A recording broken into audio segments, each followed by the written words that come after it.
out of Africa. The life-size sculptures made from recycled rubbish that's helping street children from Kenya.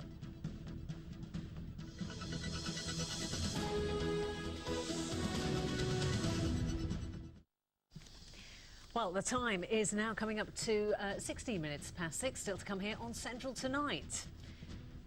The metal zoo that's been brought to life in the Midlands. And I'll be finding out how an old car and bus were turned into this. Join me at the country's very first Steel Zoo. See you later.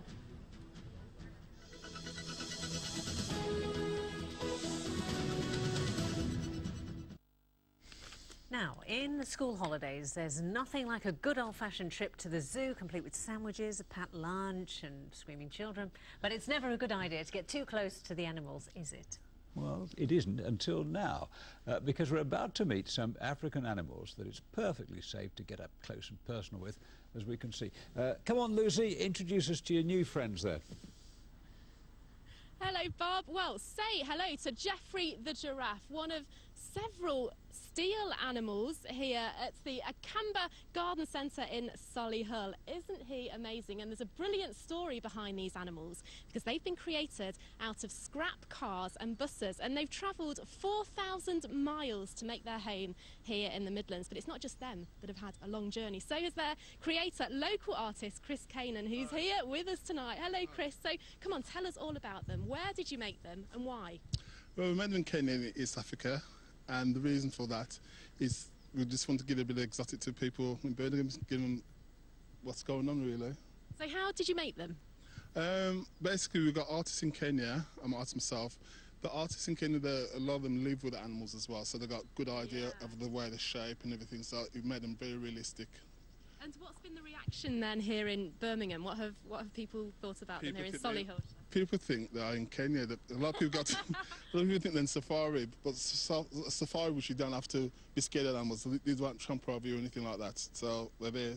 And what's brilliant is you're hoping to raise money for a charity, aren't you? Yes, we've got a charity in Kenya, and they're called the Brown Eyes Economy.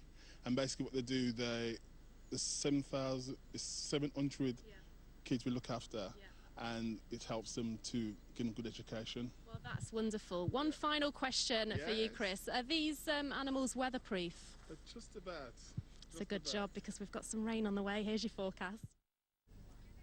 Well, it's the weed pollen that's going to cause us a few problems tomorrow. We could see moderate levels in some parts of the region, but generally the levels will be low.